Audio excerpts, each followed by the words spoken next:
Assalamualaikum warahmatullahi wabarakatuh. Halo sedulur kabeh.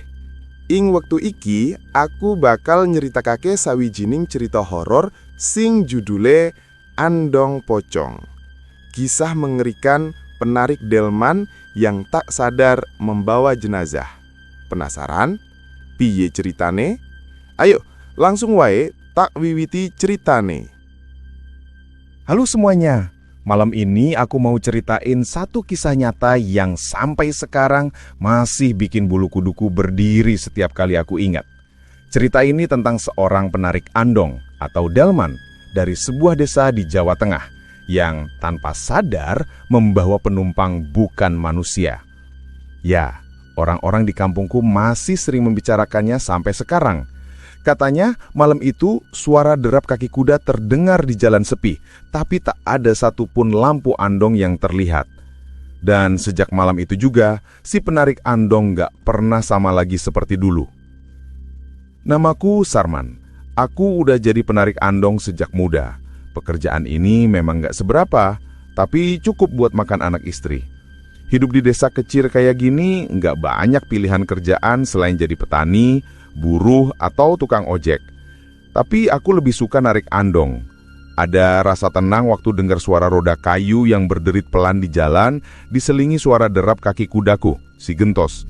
Entah kenapa, setiap kali aku duduk di atas bangku kayu tua itu, rasanya seperti punya dunia sendiri.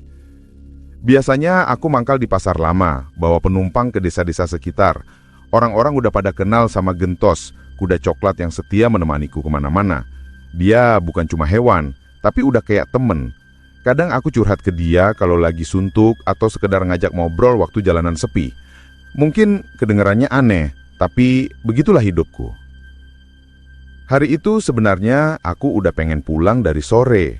Tapi karena ada satu penumpang terakhir yang minta diantar ke ujung pasar, aku baru kelar sekitar jam 8 malam. Setelah nganter, aku mampir sebentar ke warung Bu Sumi buat ngopi. Angin malam waktu itu dinginnya bukan main. Langit mendung, bulan gak kelihatan, cuma samar-samar ada suara jangkrik dari kejauhan. "Pak Sarman, ojo mulai awan-awan ten merana," kata Bu Sumi sambil nuang kopi ke gelasku. "Saiki ake sing ngomong, ono sing delok cawadon nang gone randu gede, rambute dowo, matane abang." Aku cuma senyum kecil. Cerita kayak gitu udah sering ku denger. "Aduh Bu, nek koyo ngono aku wis biasa. Ngarak andong jam 10 wae aku isih wani. Wong sing medeni saiki malah wong urip, ora wong mati," kataku sambil ketawa kecil. Bu Sume nyengir, tapi sorot matanya kelihatan gak tenang. "Yo wis, pokoke hati-hati Pak. Ojo gelem nek ono sing nyegat tengah dalan ngajak liwat kuburan." Aku ngangguk. Gak kusangka omongan Bu Sumi malam itu bakal kejadian beneran. Sekitar jam 9 lewat sedikit, aku beresin andong dan siap jalan pulang. Kudaku, si Gentos, kelihatan agak gelisah. Dari tadi kakinya nendang-nendang tanah, kayak ada yang bikin dia nggak tenang. Padahal biasanya dia kalem banget. Aku elus kepalanya pelan. "Ayo Du, bentar lagi kita pulang." Angin malam terasa makin dingin, kayak nembus sampai tulang. Lampu minyak kecil di sisi kiri andong bergoyang pelan tertiup angin. Suaranya berdecit, kayak bisikan halus di tengah gelap. Aku menarik napas panjang. Jalanan sepi banget malam itu. Cuma ada suara roda kayu berderit di atas jalan tanah. Baru beberapa meter dari tikungan dekat pohon randu besar, aku dengar suara perempuan halus dari arah depan. "Pak, bisa nganter sampai dusun Karangjati." Aku spontan nengok. Di pinggir jalan berdiri seorang perempuan muda. Bajunya putih panjang, rambutnya terurai, tapi mukanya nggak kelihatan jelas karena tertutup bayangan pohon. Mataku sempat menyesuaikan dengan remang lampu minyak, tapi tetap nggak bisa kulihat wajahnya. Aku sempat ragu. Jam segini masih ada perempuan sendirian di pinggir jalan itu aneh, tapi suaranya lembut, nada bicaranya sopan. "Bisa Mbak, monggo naik, nanti saya antar," jawabku akhirnya. Dia jalan pelan mendekat. Langkahnya pelan banget. Aku perhatiin, waktu kakinya naik ke pijakan kayu, gak terdengar suara sama sekali, padahal kayu itu biasanya berderit kalau diinjak. Aku sempat mikir, mungkin karena dia ringan. Tapi entah kenapa bulu kuduku langsung berdiri waktu dia duduk. Udara di sekitar tiba-tiba berasa lebih dingin. Kami mulai jalan pelan. Roda andong berputar, tapi kali ini suaranya kayak bergema aneh di telingaku. Setiap kali Gentos menghela napas, kelihatan uap putih keluar dari mulutnya. Suasana sunyi banget, hanya suara angin dan derap kaki kuda yang memecah malam. Dia duduk diam di belakang, gak bicara sepatah kata pun. Aku sesekali lirik lewat kaca kecil di depan, tapi cuma kelihatan bayangan putih samar-samar. Akhirnya, setelah beberapa menit, dia buka mulut. "Lewat jalan belakang saja, Pak, yang lewat kuburan tua itu." Aku spontan nengok ke belakang, kaget. "Yang benar, Mbak, itu kan jauh dan gelap." Dia cuma tersenyum samar. "Nggak apa-apa, saya suka yang sepi." Nada bicaranya lembut, tapi entah kenapa ada sesuatu di dalamnya yang bikin merinding. Aku pengen nolak, tapi karena takut dibilang nggak sopan, aku nurut aja. "Ya sudah, Mbak, tapi kalau ada apa-apa, saya nggak tanggung ya." Dia cuma diem, nggak jawab apa-apa. Jalan menuju kuburan tua itu kecil dan diapit sawah kiri kanan. Nggak ada penerangan sama sekali. Lampu minyak di andong jadi satu-satunya sumber cahaya. Bayangan pohon randu besar di ujung jalan terlihat menjulang seperti makhluk tinggi yang sedang menunggu kami lewat. Gentos mulai gelisah, langkahnya makin lambat. "Wes ayo jalan Gentos, dikit lagi kok," kataku sambil alus lehernya. Tapi kuda itu justru makin sering ngendus tanah dan menggelengkan kepala. Beberapa kali aku dengar suara seperti ranting patah dari arah sawah. Kadang kayak ada langkah kaki yang ngikutin dari jauh. Tapi setiap aku nengok ke belakang, cuma gelap yang kulihat. Udara di situ aneh. Baunya lain, bukan bau tanah atau angin malam. Ada bau bunga melati menyengat, bercampur aroma tanah basah dan asap menyan. Aku nggak ngerti kenapa tiba-tiba ada bau kayak gitu di tengah jalan sawah. Pelan-pelan Gentos mulai melambat. Aku turun, coba nenangin dia sambil ngomel pelan. Wes, Gentos, ora usah ngono, ndak ono opo-opo iki." Tanganku elus lehernya, tapi dia malah meringkik keras. Matanya melebar seperti lihat sesuatu. Aku refleks nengok ke arah pandangannya, dan di sanalah aku sadar sesuatu yang aneh.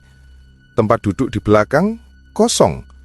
Padahal barusan aja, cuma beberapa detik lalu, perempuan itu masih duduk di situ. Aku jelas ingat rambutnya, bajunya putih panjang, dan bayangannya di pantulan lampu minyak. Tapi sekarang gak ada siapa-siapa. Yang tersisa cuma kain putih kusut di bangku belakang. Aku melangkah pelan, ngerasa dingin mulai menjalar dari telapak kaki sampai kepala. Kupungut kain itu perlahan, dan waktu jariku nyentuh ujungnya, rasanya dingin banget kayak es batu. Keringat dingin keluar di leherku. Aku pandangi sekeliling. Angin berhenti, jangkrik gak bunyi, semua jadi sunyi mencekam. Lalu, samar-samar dari arah kuburan tua, aku dengar suara tawa kecil. Pelan, halus, tapi jelas banget di telingaku. Aku menelan ludah. Suara itu makin lama makin dekat. Tawa lirih yang disusul suara langkah kaki di tanah. Langkahnya pelan tapi pasti, seperti seseorang berjalan menyeret sesuatu. Aku langsung naik ke atas andong lagi. Tangan gemetar megang tali kekang. "Cepet Gentos, lari!" teriakku. Kuda itu langsung melesat sekuat tenaga. Roda kayu berderit keras, batu-batu kecil berterbangan, dan angin malam menusuk wajahku. Tapi suara tawa itu gak hilang, malah makin lama makin keras, seperti dia ikut berlari di belakang kami. Aku gak berani nengok, aku cuma fokus, tangan terus menghantam tali, berharap Gentos gak berhenti. Di tengah kegelapan itu, aku sempat lihat bayangan putih berlari di sisi kiri jalan, sejajar dengan andong. Gerakannya cepat, gak seperti manusia biasa, kadang muncul, kadang hilang, tapi suaranya terus terdengar. "Pak, pelan-pelan, nanti kuda jenengan capek." Suara perempuan itu muncul lagi, dekat banget, seolah-olah dia duduk di belakangku. Aku spontan nengok, dan jantungku hampir berhenti. Di kursi belakang, dia duduk lagi. Rambutnya menutupi wajah, dan tangan pucatnya megang tepi bangku. Dari sela-sela rambutnya, aku bisa lihat kulit wajahnya pucat kehijauan dan darah menetes pelan dari sudut bibirnya. Aku hampir teriak, tapi suaraku gak keluar. Dia tersenyum pelan. "Terima kasih, Pak, sudah mau antar saya." Dalam sekejap, Gentos meringkik keras dan berlari makin cepat. Aku nyaris jatuh dari dudukanku. Jalanan di depan cuma gelap, tapi aku biarkan saja dia lari sebisanya. Aku pengen segera sampai rumah sejauh mungkin dari tempat itu. Begitu sampai di tikungan dekat sawah, tiba-tiba angin berhembus kencang. Lampu minyak padam, gelap total. Hanya suara roda dan nafas beratku yang terdengar. Beberapa detik kemudian, aku dengar suara bisikan di telingaku. "Sampai jumpa, Pak Sarman." Suara itu dingin dan lembut sekaligus. Aku spontan nengok, tapi gak ada siapa-siapa di belakang. Begitu aku berhentiin andong di depan rumah, Gentos langsung ambruk. Napasnya ngos-ngosan, keringatnya bau aneh, kayak wangi bunga campur amis darah. Aku panik tapi gak bisa ngapa-ngapain. Tanganku gemetar, jantungku masih deg-deg gak karuan. Istriku keluar dari rumah. Heran lihat aku pucat. "Loh, Pak, kok jenengan kayak wong ketakutan gitu?" Aku gak jawab. Aku hanya lihat ke arah jalan yang baru aja kulewatin. Di sana, samar-samar aku lihat bayangan putih berdiri di bawah pohon randu. Diem aja, tapi jelas banget dia ngeliatin ke arahku. Dan malam itu, untuk pertama kalinya seumur hidupku, aku gak berani narik andong lagi sendirian di malam hari. Begitu sampai rumah malam itu, aku langsung turun dari andong dan masuk ke dalam tanpa sempat naruh Gentos di kandang. Napasku masih ngos-ngosan. Jantungku berdetak kenceng seolah abis lari jauh. Istriku yang lagi duduk di ruang tamu langsung berdiri dengan wajah heran. "Loh, Pak, kok wajahnya pucat banget gitu? Panjenengan kenapa?" Aku cuma bisa geleng pelan. "Ndak, Bu, ndak apa-apa," jawabku singkat sambil menunduk. Padahal, di dalam dadaku, rasa takut itu masih belum hilang. Bayangan sosok perempuan yang duduk di belakang andong tadi masih jelas banget di kepalaku.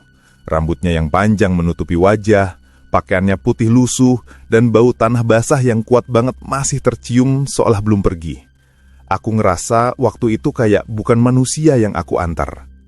Tapi aku gak mau ngomong apa-apa ke istriku malam itu. Takut dia malah ikut ketakutan. Aku langsung ganti baju, cuci muka, dan duduk lama di dipan kayu dekat jendela. Malam itu sepi banget.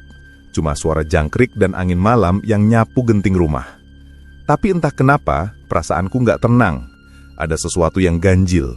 Gentos, kuda andongku, biasanya kalau aku tinggal pasti akan meringkik pelan dari kandang. Tapi malam itu, dia diem.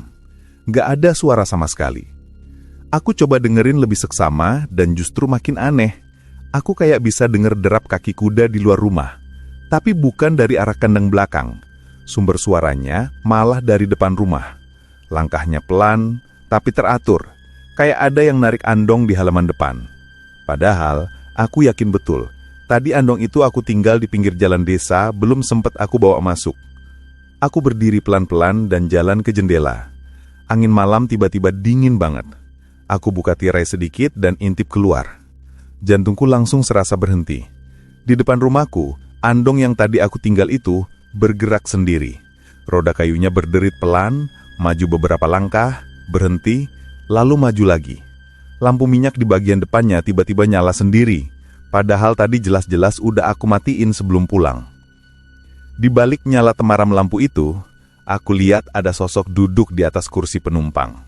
Dari belakang kelihatan rambutnya panjang, terurai berantakan sampai nutupin pundaknya. Pakaiannya putih lusuh dan setiap kali angin berhembus, kainnya berkibar pelan. Tapi dia nggak bergerak sama sekali. Aku mundur beberapa langkah, tanganku gemetaran. Aku coba komat kamit baca doa, ayat kursi, apa aja yang aku hafal. Tapi lidahku keluh. Suara langkah kaki kuda itu makin jelas, kayak mendekat.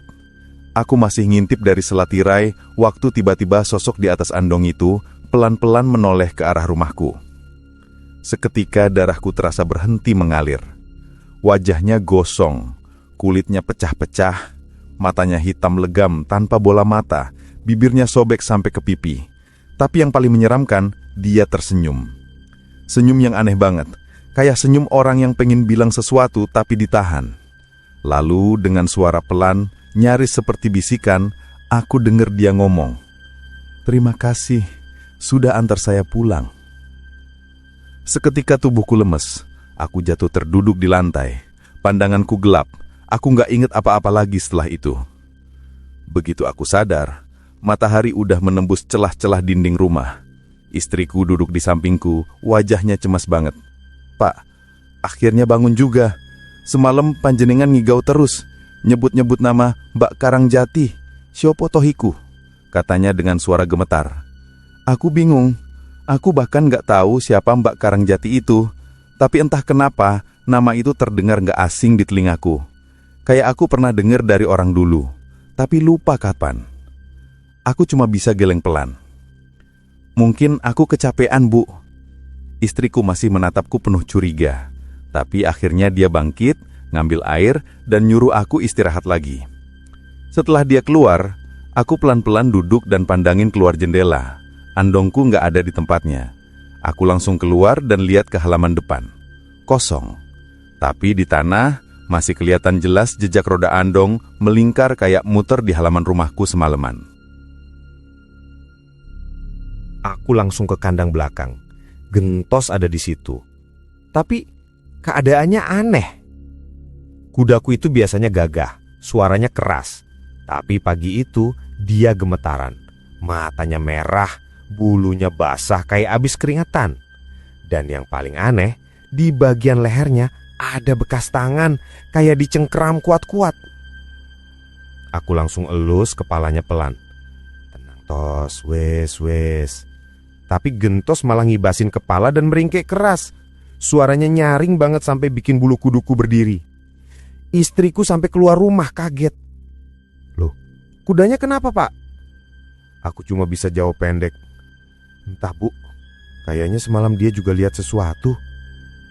Hari itu aku gak berani kerja. Biasanya jam segitu aku udah siap-siap narik andong ke pasar. Tapi kali ini aku milih duduk di teras sambil ngopi dan mikir kejadian tadi malam.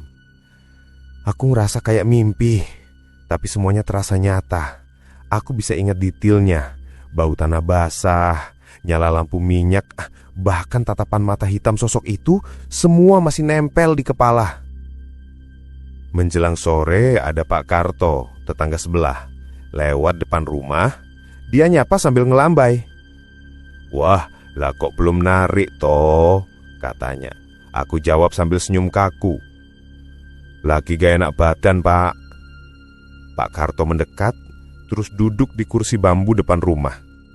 Dia pandangin aku lama, terus bilang pelan, "Kue semalam narik penumpang dari arah Karangjati yo." "Loh, kok Ginangan tahu, Pak?" Pak Karto narik nafas panjang. "Soalnya warga Karangjati lagi geger. Katanya ada yang lihat andong jalan sendiri di dekat pohon randu besar. Lampunya nyala tapi gak ada penariknya." Tubuhku langsung merinding. Aku gak berani jawab. Pak Karto terus cerita. Kata orang tua dulu, di daerah situ pernah ada kejadian. Seorang perempuan muda meninggal waktu pulang naik andong. Katanya dia ke pasar buat jual hasil panen. Tapi pas pulang, andongnya kebalik di tikungan dekat pohon randu besar. Kudanya kabur, andongnya kebakar. Orang-orang nemuin jasadnya gosong bareng andong itu.